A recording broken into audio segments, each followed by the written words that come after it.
Hey, what's going on YouTube? BD Kane 721. Happy Tuesday. Hope everybody's doing well. Yes, I am still dealing with my wrist injury. That's going to be going on for quite a while, but I did get a chance to go to a show this past weekend, and that's called the Front Row Card Show. I've talked about this show many times on the channel, as this is the third time I believe I've been to this show. This is a relatively big show for the West Coast. It travels around the different cities. San Diego is now a part of its schedule, and it comes here, I think, a couple of times a year, which is great. It's about, 200 to 300 tables. It's rather large. It does have TCG and Pokemon dealers, so the good news is it's about a 50-50 ratio. So compared to the local smaller shows here in San Diego, it's a much better ratio if you're a sports card collector like myself. So I went on the last day, the last 4 hours of the show, because that was the only time I could get away and go to the show. So the inventory was light, and that's pretty much what I expected to go on the last day. So I really didn't pick up much. In fact, this is one of the few times I've gone to a show here locally and not picked up a Manny Machado for my collection.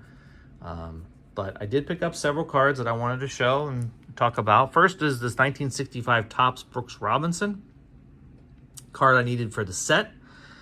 It was in a value box, if you can imagine that. When I say value box, I mean it was not in the case. It was in one of the storage boxes that holds graded cards, or maybe shoe boxes, I guess really what you should call it.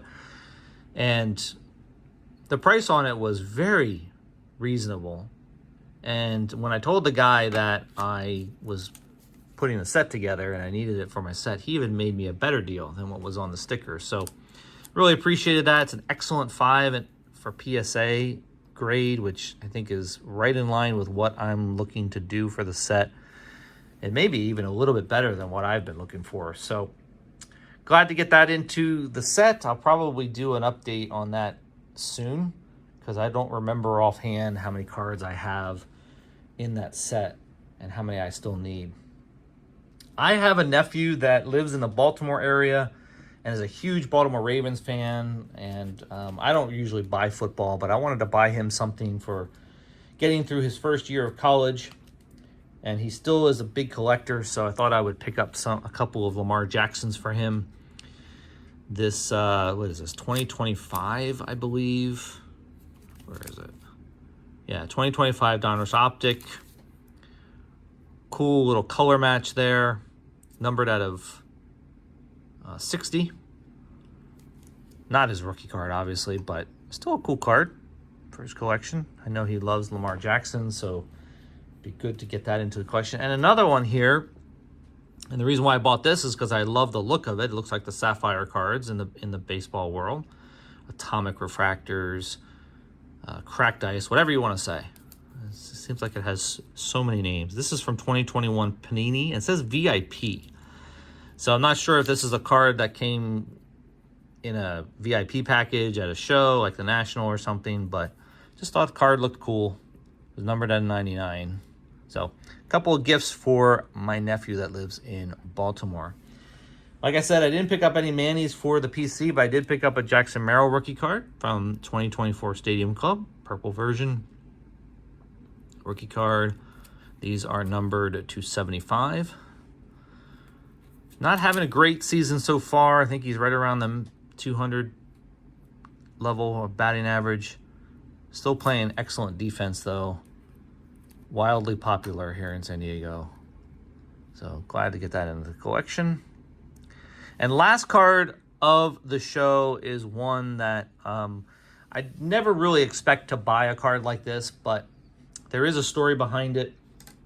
Growing up on the East Coast, I watched a lot of games on TV in the late 80s, mid to late 80s, when I was collecting as a kid.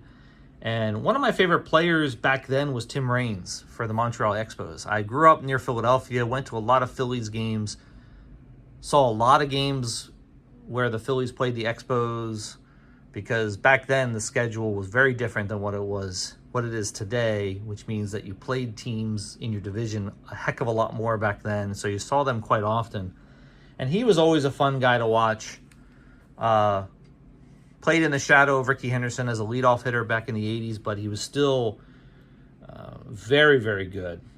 And I just saw a card of his in a case at the show and remembered the days when I would follow his career back in the 80s and was so happy when he got into the Hall of Fame. I think it was back in 2016 or 17.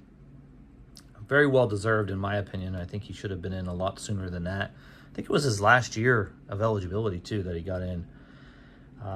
But just a menace out there for for teams to deal with. So I picked up this one here from a dealer right basically the last hour of the show. Was just walking around because it wasn't so crowded. But this one really jumped out at me. Just looks great. It's one of those Topps Gilded collection from 2023. I think if I read that right. And Topps Gallery of Gold autographs, one of those framed gold autographs. It just pops right off the page. The Expos uniforms are always so great on cards because of the coloring, the color that are in their uniforms. I love the helmet without the ear protection, like the old days, like the guys used to wear. It's just such a great look of those days. But he has a great signature. I don't know if I've ever mentioned it, but he is the only person I've ever sent a TTM request to back when I was a kid. Back in those days, you did it very differently than you do it today. And it was successful. I do have some TTM autographs of him back in my collection at home. I've not brought those in to show on a video, and I probably should. So one of these days I will do that. But he's the only one. There's a better lighting. That has ever done that for me. So, all right, guys, that's it. That's the summary of my front row card show that I went to this past weekend. And I, again, hope everybody's doing well. And I will be back with some more updates probably next week, more than likely. All right, guys, take care. See ya.